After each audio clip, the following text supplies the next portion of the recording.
Fat, ನಿಮ್ಮ ಬೊಜ್ಜು ಬೆಣ್ಣೆ ಹಾಗೆ ಕರಗುತ್ತೆ.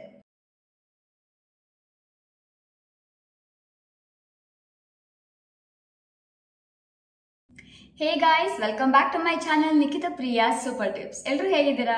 ಎಲ್ಲರೂ ಚೆನ್ನಾಗೇ ಇರಲಿ ಅಂತ ನಾನು ದೇವ್ರ ಹತ್ರ ಕೇಳ್ಕೊತೀನಿ. ಸೊ ಫ್ರೆಂಡ್ಸ್, ಈಗ ಮಳೆಗಾಲ, ಸಿಕ್ಕಾಪಟ್ಟೆ ಮಳೆ ಬರ್ತಾ ಇದೆ. ಇದಕ್ಕೆಲ್ಲ ನಮ್ಮ ಸೈಡ್ ಅಂತೂ ಫುಲ್ ಬಿಡದೆ ಮಳೆ ಬರ್ತಾನೆ ಇದೆ. ಆ್ಯಂಡ್ ಮಳೆಗಾಲದಲ್ಲಿ ವೇಟ್ ಲಾಸ್ ಮಾಡೋದು ಕಷ್ಟ. ಬಿಕಾಸ್ ನಮಗೆ ಚಳಿ ಆಗ್ತಿರುತ್ತೆ, ಬೆಳಿಗ್ಗೆ ಬೇಗ ಎದ್ದೋಳೋ ಅಂತ ಮೂಡ್ ಇರೋದಿಲ್ಲ, ಜಾಸ್ತಿ ಎಕ್ಸಸೈಸ್ ಅಂತೆ ಅಥವಾ ಜಾಗಿಂಗ್, ವಾಕಿಂಗ್ ಈ ರೀತಿ ಮಾಡೋ ಅಂಥ ಮನ್ಸು ಕೂಡ ಇರೋದಿಲ್ಲ. ಬಟ್ ನಮಗೆ ವೇಟ್ ಲಾಸ್ ಆಗಬೇಕು, ಕುರುಕ್ಲು ತಿನ್ನಬೇಕು ಅಂತ ಅನಿಸ್ತಾ ಇರುತ್ತೆ. ಸೊ ಈ ಕುರುಕ್ಲು ತಿನ್ನುವಂಥ ಕ್ರೇವಿಂಗ್ನ ನಮಗೆ ಸ್ಟಾಪ್ ಮಾಡಬೇಕು. ಕ್ರೇವಿಂಗ್ ಬರಬಾರ್ದು, ಅದು ಇದು ತಿನ್ನಬೇಕು ಅನ್ನುವಂಥ ಕ್ರೇವಿಂಗ್ ಬರಬಾರ್ದು, ಹಸಿವಾಗಬಾರ್ದು, ಈ ಥರ ಆಗಬೇಕು. ಆ್ಯಂಡ್ ವೇಟ್ ಲಾಸ್ ಕೂಡ ಆಗಬೇಕು ಅನ್ನೋದಕ್ಕೆ ಒಂದು ಸೂಪರ್ ಡೂಪರ್ ಆಗಿರೋಂತಹ ವೇಟ್ ಲಾಸ್ ಡ್ರಿಂಕ್, ಮಳೆಗಾಲಕ್ಕೆ ಸ್ಯೂಟ್ ಆಗುವಂಥ ವೇಟ್ ಲಾಸ್ ಡ್ರಿಂಕ್ ನಿಮಗೋಸ್ಕರ ನಾನಿವತ್ತು ತೋರಿಸ್ತಾ ಇದ್ದೀನಿ ಈ ರೆಸಿಪಿ. ಈ ವೇಟ್ ಲಾಸ್ ಡ್ರಿಂಕ್ ಕುಡಿಯೋದ್ರಿಂದ ಒಂದು ನಿಮ್ಮ ಇಮ್ಯುನಿಟಿ ಬೂಸ್ಟ್ ಆಗುತ್ತೆ, ಮೆಟಬಾಲಿಸಮ್ ಜಾಸ್ತಿ ಆಗುತ್ತೆ. ವೇಟ್ ಲಾಸ್ ಮಾಡುವಾಗ ನಿಮಗೆ ಫಾಸ್ಟ್ ವೇಟ್ ಲಾಸ್ ಆಗಬೇಕು ಅಂದರೆ ನಿಮ್ಮ ಬಾಡಿಯಲ್ಲಿ ಮೆಟಬಾಲಿಸಮ್ ರೇಟ್ ಜಾಸ್ತಿ ಇರಬೇಕು. ಮೆಟಬಾಲಿಸಮ್ ರೇಟ್ ಜಾಸ್ತಿ ಇದ್ದಷ್ಟು ನಿಮ್ಮ ವೇಟ್ ಲಾಸ್ ಜಾಸ್ತಿ ತುಂಬ ಬೇಗ ಆಗ್ತಿರುತ್ತೆ. ಮೆಟಬಾಲಿಸಮ್ ನಿಮ್ಮದು ಕಡಿಮೆ ಇದ್ದರೆ ವೇಟ್ ಲಾಸ್ ನಿಮ್ಮದು ಕಡಿಮೆ ಆಗ್ತಾ ಅಂದರೆ ಸ್ಲೋ ಅಲ್ಲಿ ಹೋಗ್ತಾ ಇರುತ್ತೆ. ಸೊ ಅದಕ್ಕೋಸ್ಕರ ಇವತ್ತಿನ ಡ್ರಿಂಕ್ ನಿಮ್ಮ ಮೆಟಬಾಲಿಸಮ್ ಬೂಸ್ಟ್ ಮಾಡುತ್ತೆ.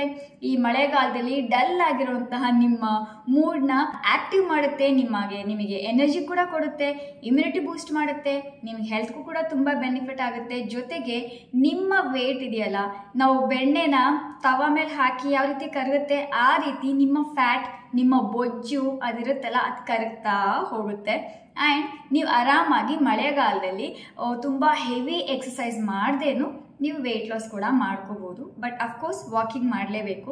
ಮನೇಲೇ ವಾಕಿಂಗ್ ಮಾಡಿ, ಹೊರಗಡೆ ಮಳೆ ಇರುತ್ತಲ್ವ, ಅಕಸ್ಮಾತ್ ಮಳೆ ಬಿಟ್ಟಾಗ ಲೈಟಾಗಿ ಬಿಸಿಲು ಬಂದಾಗ ನೀವು ವಾಕಿಂಗ್ ಮಾಡ್ಬೋದು.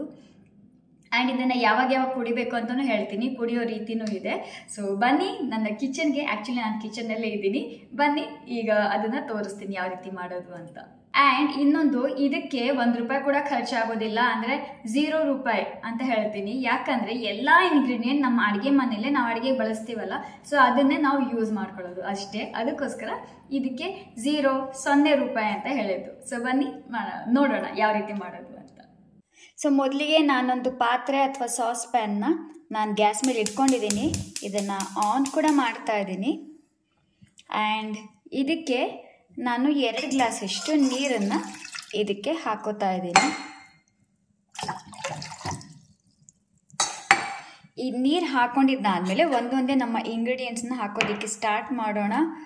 ಮೊದಲಿಗೆ ನಾನು ಒಂದು ಅರ್ಧ ಸ್ಪೂನಷ್ಟು ಧನಿಯಾ ಕಾಳು ಹಾಕ್ತಾ ಇದ್ದೀನಿ, ಒಂದು ಅರ್ಧ ಸ್ಪೂನಷ್ಟು ಸೋಂಪಿನ ಕಾಳು, ಆ್ಯಂಡ್ ಒಂದು ಅರ್ಧ ಸ್ಪೂನಷ್ಟು ಅಜ್ವೈನ ಅಂತೀವಿ ಅಥವಾ ಇದಕ್ಕೆ ಓಂ ಕಾಳು ಅಂತಲೂ ಹೇಳ್ತೀವಿ. ಕೋಡ್ಬಳೆ ಎಲ್ಲ ಮಾಡುವಾಗ ನಮಗೆ ಮಧ್ಯೆ ಸ್ವಲ್ಪ ಒಂದೊಂದು ಖಾರ ಸಿಗುತ್ತಲ್ಲ, ಸೊ ಅದೇ ಸೇಮ್ ಇದು. ತುಂಬ ಜನಕ್ಕೆ ಗೊತ್ತಿಲ್ಲ, ಸೊ ಹೇಳ್ತಾ ಇದ್ದೀನಿ. ಇದಕ್ಕೆ ಅಜ್ವೈನ್ ಅಂತ ಹೇಳ್ತೀವಿ ಅಥವಾ ಇದಕ್ಕೆ ಓಂ ಕಾಳು ಅಂತ ಹೇಳ್ತೀವಿ, ಅಜ್ವಾನ ಅಂತ ಕೂಡ ಹೇಳ್ತೀವಿ. ಇದು ಕೂಡ ಒಂದು ½ ಸ್ಪೂನ್ ಹಾಕ್ಕೊಂಡಿದ್ದೀನಿ. ಆ್ಯಂಡ್ ಜೀರಿಗೆ ಕೂಡ ½ ಸ್ಪೂನ್. ನೆಕ್ಸ್ಟ್ ಇಷ್ಟು ಚಕ್ಕೆ, ಒಂದು ಚಿಕ್ಕದು ಚಕ್ಕೆ. ಸೊ ಇದು ಈಗೆಲ್ಲವೂ ಚೆನ್ನಾಗಿ ಕುದಿಬೇಕು. ಈಗ ನಾವು 2 ಗ್ಲಾಸ್ ನೀರು ಹಾಕಿದ್ದೀವಲ್ಲ, ಇದು ಸ್ವಲ್ಪ ಅರ್ಧದಷ್ಟು ಕಡಿಮೆ ಆಗಬೇಕು ಈ ನೀರಿನ ಅಳತೆ. ಸೊ ಅಲ್ಲಿವರೆಗೂ ಇದನ್ನು ನಾವು ಚೆನ್ನಾಗಿ ಕುದಿಸೋಣ. ಇದಕ್ಕೆ ಇನ್ನೊಂದು ಈಸಿ ಮೆಥಡ್ ಕೂಡ ಇದೆ, ಅದನ್ನು ಕೂಡ ಹೇಳ್ತೀನಿ. ನಿಮಗೆ ಬೇಕಿದ್ರೆ ಇದೆಲ್ಲ ಇಂಗ್ರೀಡಿಯೆಂಟ್ನ ನೀವು ಒಂದು ಬಾಕ್ಸಲ್ಲಿ ಒಂದೊಂದು ಸ್ಪೂನ್ ಈ ರೀತಿ ಸ್ಟೋರ್ ಮಾಡಿ ಇಟ್ಕೋಬೋದು. ನೀವು ಮಾಡ್ಕೊಳ್ಳೋವಾಗ 1 ಸ್ಪೂನ್ ಅಥವಾ 2 ಸ್ಪೂನ್ ಹಾಕ್ಕೊಂಡು ಈ ರೀತಿ ನೀರನ್ನು ಬಿಸಿ ಮಾಡ್ಕೊಂಡು ಹಾಕ್ಕೋಬೋದು. ಬಟ್ ಇನ್ನೊಂದು ಮೆಥಡ್ ಕೂಡ ಇದೆ, ತುಂಬ ಈಸಿ ಆಗಿರೋಂಥ ಮೆಥಡ್, ಅದು ಕೂಡ ನಾನು ನಿಮಗೆ ಹೇಳ್ತೀನಿ. ಇವಾಗ ಇದು ಸ್ವಲ್ಪ ಚೆನ್ನಾಗಿ ಕುದೀಲಿ. ಸೊ ಇಲ್ಲಿ ನೋಡಿ, ನೀರು ಅರ್ಧಕ್ಕರ್ಧ ಕಡಿಮೆ ಆಗಿದೆ. ಸೊ ಇಲ್ಲಿವರೆಗೂ ಹಾಕಿದ್ದೆ ನಾನು ನೀರು, ಮಾರ್ಕ್ ಕೂಡ ನೋಡ್ಬೋದು ನೀವು. ಅರ್ಧಕ್ಕರ್ಧ ಕಡಿಮೆ ಆಗಿದೆ. ಈಗ ಇದಕ್ಕೆ ನಾನು ಒಂದು ಅರ್ಧ ಸ್ಪೂನಷ್ಟು ಹಸಿ ಶುಂಠಿನ ತುರಿದ್ಬಿಟ್ಟು ಹಾಕೋತಾ ಇದ್ದೀನಿ. ಸೊ ಜಸ್ಟ್ ಇನ್ನೊಂದು 2 ನಿಮಿಷ ಇದು ಸ್ವಲ್ಪ ಹೀಗೆ ಕುದೀಲಿ. ಒಂದು 2 ನಿಮಿಷ ಕುದಿದ್ದಾದಮೇಲೆ ಇದನ್ನು ಫಿಲ್ಟರ್ ಮಾಡ್ಕೊಳ್ಳೋಣ. ಈಗ 2 ಮಿನಿಟ್ಸ್ ಆಗಿದೆ. ಈಗ ನಾನು ಇದನ್ನು ಆಫ್ ಮಾಡ್ತೀನಿ. ಆ್ಯಂಡ್ ಇದು ಸ್ವಲ್ಪ ಉಗುರು ಬೆಚ್ಚಗೆ ಆಗೋವರೆಗೂ ಹೀಗೆ ಇದನ್ನು ವೇಟ್ ಮಾಡೋದಕ್ಕೆ ಬಿಡೋಣ. ಈಗ ಇದು ಉಗುರು ಬೆಚ್ಚಗೆ ಆಗೋಷ್ಟಾಗಿದೆ. ನಾನೊಂದು ಗ್ಲಾಸ್ ಬೌಲ್ ತೊಗೊಂಡಿದ್ದೀನಿ, ನೀವು ಸ್ಟೀಲ್ದು ಬೇಕಾದರೂ ತೊಗೋಬಹುದು. ಈಗ ಇದನ್ನು ನಾನು ಇದರಲ್ಲಿ ಸೋಸ್ಕೊತಾ ಇದ್ದೀನಿ.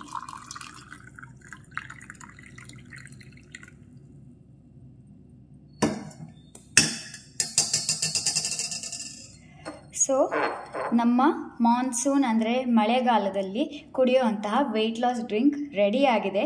ಈಗ ಇದನ್ನು ಯಾವಾಗ ಕುಡಿಬೇಕು ಅಂತ ಹೇಳ್ತೀನಿ. ನೋಡಿದ್ರಿ ಅಲ್ವಾ, ತುಂಬ ಸಿಂಪಲ್ ಆ್ಯಂಡ್ ಈಸಿ. ಆ್ಯಂಡ್ ಈಗ ನನ್ನ ಡ್ರಿಂಕ್ ಇಲ್ಲಿ ರೆಡಿ ಆಗಿದೆ. ಜಸ್ಟ್ ಈಗಿನೂ ಮಾಡಿದ್ದೀನಿ ಆ್ಯಂಡ್ ಸಖತ್ತಾಗಿರೋಂಥ ರಿಸಲ್ಟ್ ಬರುತ್ತೆ. ಜಸ್ಟ್ 1 ವೀಕಲ್ಲೇ ನೀವು ರಿಸಲ್ಟ್ನ ನೋಟಿಸ್ ಮಾಡ್ತೀರಾ. ಈ ಮಳೆಗಾಲದಲ್ಲೂ ಕೂಡ ನಿಮ್ಮ ವೆಯ್ಟ್ ಲಾಸ್ ಡೆಫಿನೆಟ್ಲಿ ಆಗುತ್ತೆ. ಇದಕ್ಕೆ ಇನ್ನೊಂದು ಇಂಗ್ರೀಡಿಯೆಂಟ್ ಹಾಕಬೇಕು, ಅದನ್ನು ಹೇಳ್ತೀನಿ ನಾನು. ಆ್ಯಂಡ್ ಇನ್ನೊಂದು ಮೆಥಡ್ ಹೇಳ್ತೀನಿ ನಾನು ಯಾವ ರೀತಿ ಅಂತ. ಈ ರೀತಿ ಮಾಡೋದು ತುಂಬ ಟೈಮ್ ಕನ್ಸ್ಯೂಮಿಂಗ್ ಆಗುತ್ತೆ, ತುಂಬ ಟೈಮ್ ಬೇಕಾಗುತ್ತೆ ಅಂತ ಅನ್ನೋರು ಹಿಂದಿನ ದಿವಸ ರಾತ್ರಿನೇ ನಾನೆಲ್ಲ ಇಂಗ್ರೀಡಿಯೆಂಟ್ ಈಗ ಹಾಕಿದ್ನಲ್ಲ ಅದನ್ನೆಲ್ಲವೂ ಒಂದು ½ ಸ್ಪೂನಷ್ಟು ನಿಮ್ಮ ನೀರಲ್ಲಿ ಸೋಕ್ ಮಾಡಿ ಇಟ್ಕೊಳ್ಳಿ, ನೀರಲ್ಲಿ ನೆನೆಸಿ ಇಟ್ಕೊಂಬಿಡಿ. ಎಕ್ಸೆಪ್ಟ್ ಜಿಂಜರ್, ಎಕ್ಸೆಪ್ಟ್ ಹಸಿ ಶುಂಠಿ.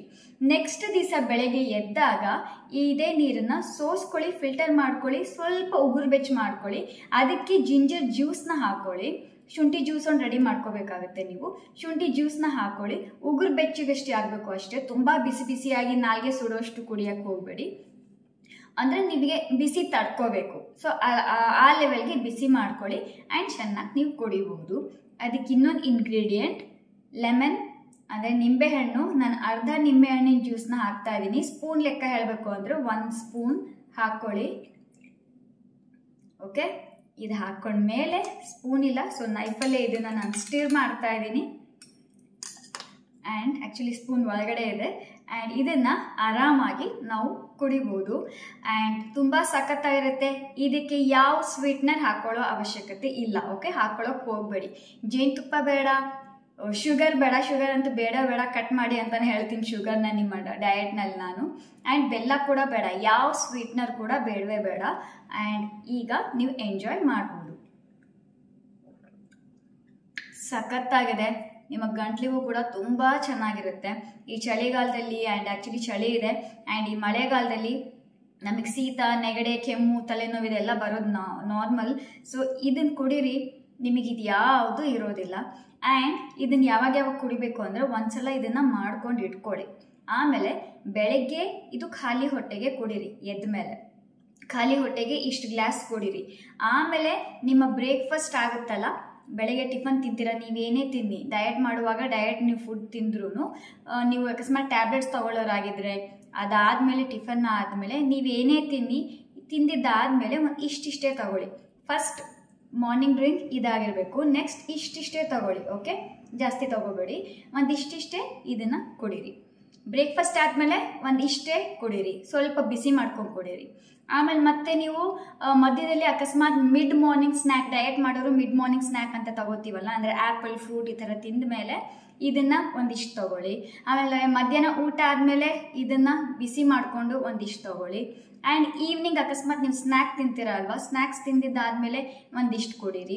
ಆಮೇಲೆ ರಾತ್ರಿ ಒಂದು 6-6:30 ಊಟ ಮುಗಿಸಿದ್ದಾದಮೇಲೆ ಒಂದು ಅರ್ಧ ಗಂಟೆ ಗ್ಯಾಪ್ ಬಿಟ್ಟು ಇದನ್ನು ಒಂದಿಷ್ಟು ಕುಡೀರಿ. ಸ್ವಲ್ಪನೇ ಕುಡೀರಿ. ಫಸ್ಟ್ ಗ್ಲಾಸ್ ಮಾತ್ರ ಫುಲ್ ಕುಡಿಬೇಕಾಗುತ್ತೆ. ಆಮೇಲಿಂದ ನೀವು ಒಂದಿಷ್ಟಿಷ್ಟೇ ಕುಡ್ಕೊಂಡು ಬನ್ನಿ. ಆಮೇಲೆ ನೋಡಿ, ನಿಮ್ಮ ಬಾಡಿಗೆ ಇದು ಹೀಟ್ ಆಗುತ್ತೆ, ಬಟ್ ತುಂಬ ಹೀಟ್ ಬಾಡಿ ಇರುತ್ತಲ್ಲ, ಸೊ ಅವರು ಆದಷ್ಟು ಇಂಗ್ರೀಡಿಯೆಂಟ್ಸ್ನ ಕಡಿಮೆನೇ ಹಾಕ್ಕೊಳ್ಳಿ ಅಂತ ಹೇಳ್ತೀನಿ. ಏನು ಪ್ರಾಬ್ಲಮ್ ಆಗಲ್ಲ, ಕಡಿಮೆ ಹಾಕ್ಕೊಳ್ಳಿ. ಬಟ್ ಈ ಚಳಿಗಾಲಕ್ಕೆ ಆ್ಯಂಡ್ ಈ ಮಳೆಗಾಲಕ್ಕೆ ಇದು ಸೂಟಬಲ್ ಆಗಿರೋವಂಥದ್ದು, ಅದಕ್ಕೋಸ್ಕರ ಹೇಳ್ತಾ ಇದ್ದೀನಿ. ಆ್ಯಂಡ್ ನಿಮಗೆ ಅಷ್ಟೊಂದು ಬಾಡಿ ಹೀಟ್ ಆಗೋದಿಲ್ಲ, ಬಟ್ ನಿಮ್ಮ ಫ್ಯಾಟ್, ನಿಮ್ಮ ಬೊಜ್ಜು ಬೆಣ್ಣೆ ಹಾಗೆ ಕರಗುತ್ತೆ. ಟ್ರಸ್ಟ್ ಮೀ, ಬೆಣ್ಣೆ ಹಾಕಿ ಕರಗುತ್ತೆ. ಒಂದು ವಾರದಲ್ಲೇ ನೀವು ವೆಯ್ಟ್ ಲಾಸ್ ಆಗೋದನ್ನು ನೋಟಿಸ್ ಮಾಡ್ತೀರಾ. ಎಷ್ಟು ವೆಯ್ಟ್ ಲಾಸ್ ಆಗುತ್ತೆ ಅಂತ ನಾನು ಹೇಳಲ್ಲ, ಬಿಕಾಸ್ ಇದು ನಿಮ್ಮ ಡಯಟ್ ಮೇಲೂ ಕೂಡ ಡಿಪೆಂಡ್ ಆಗುತ್ತೆ. ಇದನ್ನು ಕುಡಿತೀನಿ, ಆಮೇಲೆ ನಾನು ಕುರುಕ್ಲು ತಿಂತೀನಿ, ಆಯಿಲಿ ಫುಡ್ ತಿಂತೀನಿ, ಪಕೋಡ ತಿಂತೀನಿ, ಪಿಜ್ಜಾ ತಿಂತೀನಿ ಅಂತ ಅಂದರೆ ನಾನು ಗ್ಯಾರಂಟಿ ಕೊಡೋದಿಲ್ಲ ವೆಯ್ಟ್ ಲಾಸ್ ಆಗುತ್ತೆ ಅಂತ. ಇದ್ರ ಜೊತೆಲಿ ಹೆಲ್ದಿ ಡಯಟ್ ಕೂಡ ಇರಬೇಕಾಗುತ್ತೆ. ಆವಾಗ ನಿಮ್ಮ ವೆಯ್ಟ್ ಲಾಸ್ ಮೆಲ್ಟ್ ಆಗುತ್ತೆ. ನಿಮ್ಮ ವೆಯ್ಟ್ ಲಾಸ್ ಅಂದರೆ ಯಾವ ರೀತಿ ಆಗುತ್ತೆ ಅಂದರೆ ಅಷ್ಟು ಫಾಸ್ಟಾಗಿ ಆಗುತ್ತೆ. ಮೆಟಬಾಲಿಸಮ್ ಜಾಸ್ತಿ ಇದ್ದರೆ ಇನ್ನೂ ತುಂಬ ಜಾಸ್ತಿ ಫಾಸ್ಟಾಗಿ ಆಗುತ್ತೆ. ವಾರಕ್ಕೆ ಕಡಿಮೆ ಅಂದರೆ ಒಂದು 3-4 kg ಅಂತೂ ಕಡಿಮೆ ಆಗುತ್ತೆ. ನೀವು ವಿತ್ ಎಕ್ಸಸೈಸ್ ಮಾಡಿದ್ರೆ. ಎಕ್ಸಸೈಸ್ ಮಾಡಲ್ಲ, ತುಂಬ ಲೇಸಿ ಇದ್ದೀನಿ, ಜಸ್ಟ್ ವಾಕಿಂಗ್ ಮಾಡ್ತಾ ಇದ್ದೀನಿ ಅಂದರೂ ಕೂಡ ವಾರಕ್ಕೆ 1-2 kg ಕಡಿಮೆ ಆಗುತ್ತೆ. ಬಟ್ ನಿಮ್ಮ ಬೆಲ್ಲಿ ಫ್ಯಾಟ್ ಇರಲಿ, ನಿಮ್ಮ ಕೈ ರೆಟ್ಟೆ ಫ್ಯಾಟ್ ಇರಲಿ, ಫೇಸ್ ಫ್ಯಾಟ್ ಇರಲಿ, ಕೆಲವರಿಗೆ ಈ ಕಡೆ ಥೈಸ್ ಇರುತ್ತಲ್ಲ, ತೊಡೆ ಭಾಗ ತುಂಬ ದಪ್ಪ ಇರುತ್ತೆ, ಅದು ಕಡಿಮೆ ಆಗುತ್ತೆ. ಆ್ಯಂಡ್ ಬ್ಯಾಕ್ ಟೈರ್ ಇರುತ್ತೆ, ಅದು ಕಡಿಮೆ ಆಗುತ್ತೆ. ಆ್ಯಂಡ್ ಕೆಲವರಿಗೆ ಬ್ಯಾಕ್, ನನಗೆ ಕಾಮೆಂಟ್ ಬಂದಿತ್ತು ಬ್ಯಾಕ್ ಅವ್ರ ಬಟ್ ಇದೆಯಲ್ಲ, ಸೊ ಅದು ತುಂಬ ದೊಡ್ಡದಾಗಿದೆ, ಹೈಟ್ ಇದೆ ಥರ ಅಂತ. ಸೊ ಅದು ಕೂಡ ಕಡಿಮೆ ಆಗ್ತಾ ಬರುತ್ತೆ. ಬಟ್ ಟೈಮ್ ಕೊಡಿ ಸ್ವಲ್ಪ. ತುಂಬ ಹೆವಿ ವೇಟ್ ಇದ್ದವರಿಗೆ ಟೈಮ್ ಕೊಡಿ, ಬಟ್ ಡೆಫಿನೆಟ್ಲಿ ವರ್ಕ್ ಮಾಡುತ್ತೆ. So try this. ತುಂಬ ಮಾತಾಡ್ತಾ ಇದ್ದೀನಿ ಅಂತ ಅಂದ್ಕೋಬೇಡಿ. ನಾನು ಹೇಳಿದ್ದನ್ನ ಒಂದೊಂದು ಕೂಡ ನೀವು ಮರೀದೇ ಇದನ್ನು ಪಾಲಿಸ್ತಾ ಬಂದರೆ, ಫಾಲೋ ಮಾಡ್ತಾ ಬಂದರೆ 100% ವೆಯ್ಟ್ ಲಾಸ್ ಆಗುತ್ತೆ. ಸೊ ಫ್ರೆಂಡ್ಸ್, ಇಷ್ಟ ಆಗಿತ್ತು ಇವತ್ತಿನ ವಿಡಿಯೋ. ಐ ಹೋಪ್ ಈ ವಿಡಿಯೋ ನಿಮಗೆ ಇಷ್ಟ ಆಗುತ್ತೆ ಅಂತ ಅಂದ್ಕೊಂಡಿದ್ದೀನಿ. ಇಷ್ಟ ಆಗಿದ್ರೆ ನನ್ನ ಈ ವಿಡಿಯೋನ ಲೈಕ್ ಮಾಡಿ, ನಿಮ್ಮ ಫ್ಯಾಮಿಲಿ ಆ್ಯಂಡ್ ಫ್ರೆಂಡ್ಸ್ ಜೊತೆಲಿ ಶೇರ್ ಮಾಡಿ. ನನ್ನ ಚಾನಲ್ಗೆ ಹೊಸಬ್ರಾಗಿದ್ದರೆ ಪ್ಲೀಸ್ ಸಬ್ಸ್ಕ್ರೈಬ್ ಮಾಡಿ, ಪಕ್ಕದಲ್ಲಿ ಬೆಲ್ ಐಕಾನ್ ಕಾಣುತ್ತೆ ಅದನ್ನು ಪ್ರೆಸ್ ಮಾಡಿ. ನಾನು ಹೊಸ ವೀಡಿಯೋಸ್ ಅಪ್ಲೋಡ್ ಮಾಡಿದಾಗೆಲ್ಲ ನಿಮಗೆ ನೋಟಿಫಿಕೇಶನ್ ಬರ್ತಾ ಇರುತ್ತೆ. ಮತ್ತು ನೆಕ್ಸ್ಟ್ ಇದೇ ರೀತಿಯ ಹೊಸ ವೀಡಿಯೋಂದಿಗೆ ನಾನು ನಿಮಗೆ ಸಿಗ್ತೀನಿ. ಅಲ್ಲಿವರೆಗೂ ಎಲ್ಲರೂ ಹ್ಯಾಪಿ ಆಗಿರಿ, ಹೆಲ್ದಿ ಆಗಿರಿ, ಬ್ಯೂಟಿಫುಲ್ ಆಗಿರಿ, ನಗ್ನಗ್ತಾ ಇರಿ. ಯಾರಿಗೂ ಏನೂ ಆಗೋದು ಬೇಡ. ದೇವರು ಎಲ್ಲರೂ ಚೆನ್ನಾಗಿಟ್ಟಿರಲಿ. ಮತ್ತೆ ಸಿಗ್ತೀನಿ ಫ್ರೆಂಡ್ಸ್. ಅಲ್ಲಿವರೆಗೂ ಬಾಯ್. ನಾನು ಇದನ್ನು ಮುಗಿಸ್ತೀನಿ, ಯಾಕಂದರೆ ನಾನೀಗ ಬೆಳಗ್ಗೆ ಇದನ್ನು ಮಾಡ್ತಿರೋದು. ಸೊ ನಾನು ಖಾಲಿ ಹೊಟ್ಟೆಗೆ ಇದನ್ನು ಕುಡಿತಾ ಇದ್ದೀನಿ.